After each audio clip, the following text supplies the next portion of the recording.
Bonjour les amis, j'espère que vous allez bien. Aujourd'hui, petit voyage dans le temps.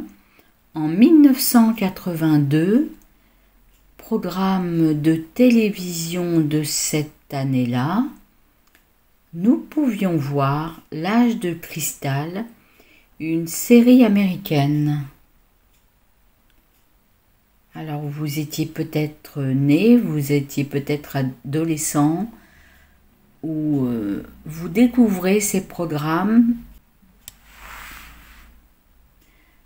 Ensuite, nous avons le cycle Festival de Cannes, Ciné Club, et il y avait un film américain de Robert Altman, MASH. Alors le sujet, c'était pendant la guerre de Corée, de 1950 à 1953. 3 médecins capitaines sont envoyés dans une antenne chirurgicale américaine. Ils y introduisent un extravagant désordre. C'était une comédie. Alors, si on regarde la critique, on nous dit que si on s'esclaffe, c'est pour surmonter une certaine nausée, cette farce antimilitariste de style bête et méchant a fait connaître Robert Altman, qui signa ensuite des films plus intéressants. Chacun ses goûts, on pourrait dire. En tout cas, ça plaisait bien. Même une série, là c'est le film, mais je crois qu'il y avait une série. Sans me tromper.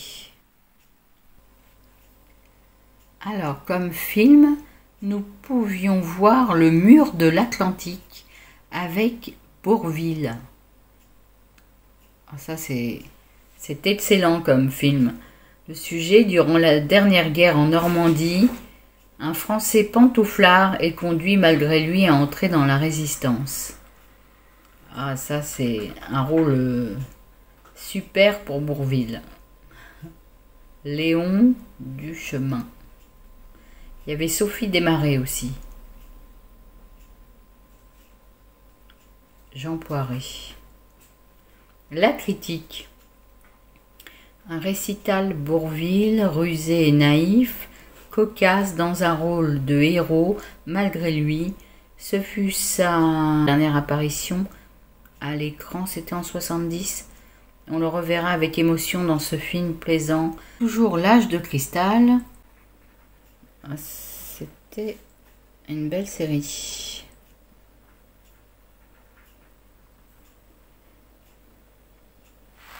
Et ensuite, nous avons L'Âge de cristal, mais en film cette fois.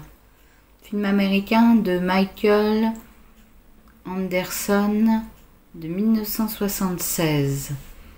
C'est le sujet sur la Terre en 1274. Un groupe de jeunes gens cherche à fuir une cité où la vie et la mort sont programmées par ordinateur. Un policier se glisse parmi eux. C'était le film et là, nous avons la série avec d'autres acteurs. Et là, comme acteur, nous avions Michael York, Richard Jordan. Bon, ça, on l'a jamais... Enfin, moi, je l'ai jamais revu à la télévision. Fable futuriste du réalisateur du Tour du monde en 80 jours. Avec ses riches décors, ses habiles trucages... L'Âge de cristal n'apporte guère de surprise, sinon la scène où apparaît au milieu des ruines de Washington la statue ravagée par le lierre. Mais les amateurs d'anticipation apprécieront ce monde de métal et de cristal où les acteurs ont beaucoup de présence. Là, c'est un film de 1976. On n'a jamais revu ça.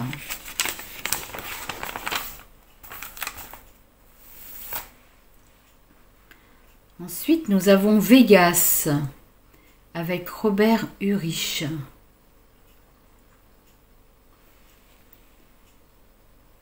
sais pas si vous vous souvenez, si vous êtes de cette époque-là. Dans les dossiers de l'écran, nous avions le garçon qui buvait trop. C'est un débat ensuite sur la drogue, dont on ne parle pas.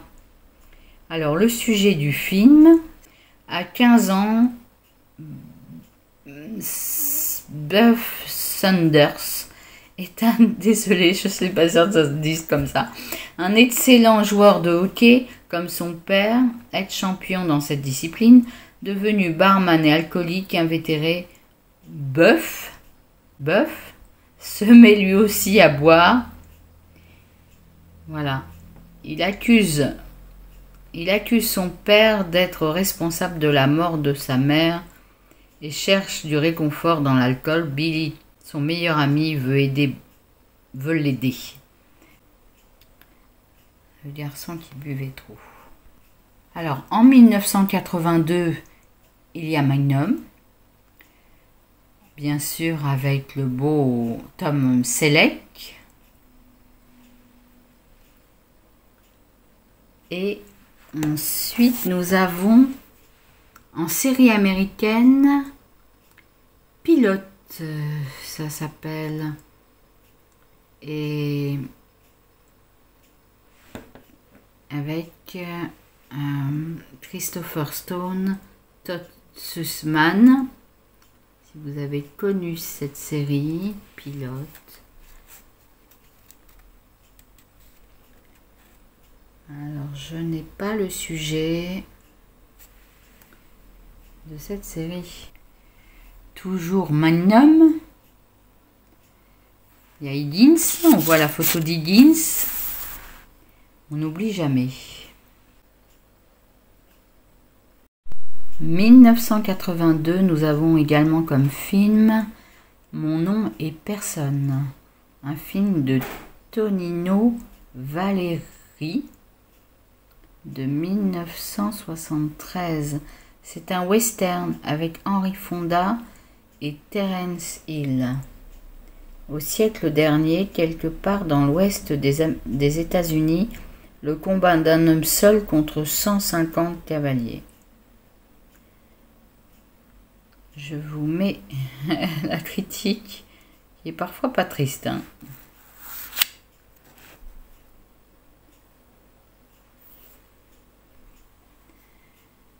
Alors, nous avons un téléfilm, Le Retour du héros, de Daniel Petrie, de 1975.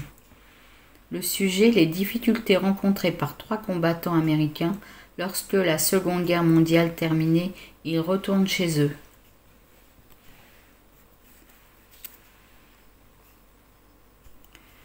Après, vous avez peut-être connu Le Temps des vacances. C'était à 15h30. C'est un film de Claude Vital de 1979. Il y a Nathalie Delon. Le sujet, en France, en Tunisie et en Autriche, à la fin des années 70, à l'occasion de ses vacances, une adolescente amoureuse rapproche ses parents séparés. C'est une comédie.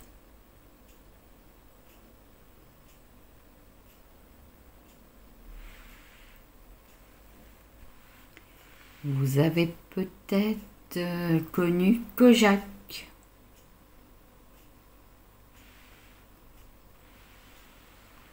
Il y avait aussi Automoto à 17h30. La clé est sous le paillasson. C'est pour l'amour du risque. Alors je ne sais pas quel rapport avec l'amour du risque. Mais bon, voilà, c'est peut-être le titre, non? Parce qu'il y a Se refaire une santé. Voilà. Avec Stéphanie Powers et Robert Wagner. La dame de Montsoreau. Un feuilleton de 7 épisodes. Corsaire et flibustier. Avec Michel Leroyer. Très bel acteur.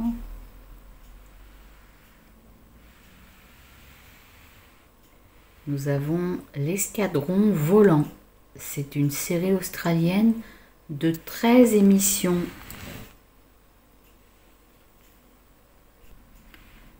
En 1982, il y a aussi Starsky et Hutch.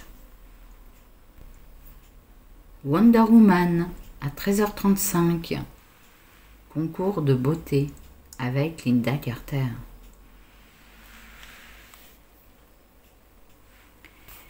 Nous avons à 13h35 SOS Hélico avec Dirk Benedict. Série américaine.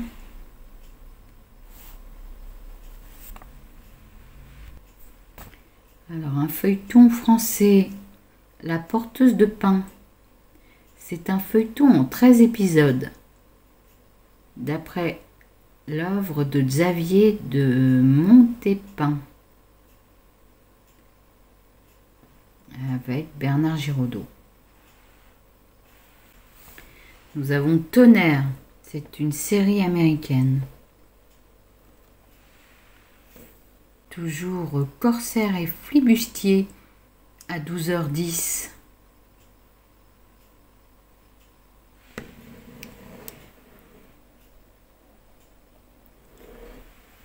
Il y a également à 13h30 l'Escadron volant. Et Hunter avec Linda Evans. En 1982, nous avons Ezzo Man, un téléfilm américain de Richard Irving. De nos jours, aux États-Unis, paralysé des jambes à la suite d'une agression, un homme fabrique un appareil qui sera l'instrument de sa vengeance. Alors, l'acteur, c'est David Aykroyd.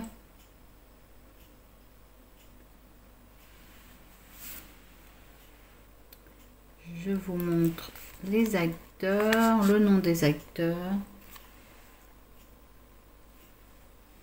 Robocop, ça me fait penser à Robocop.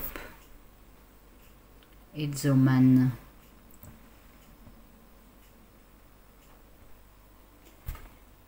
Voilà les amis, j'ai fini cette dernière partie de notre petit voyage dans le temps.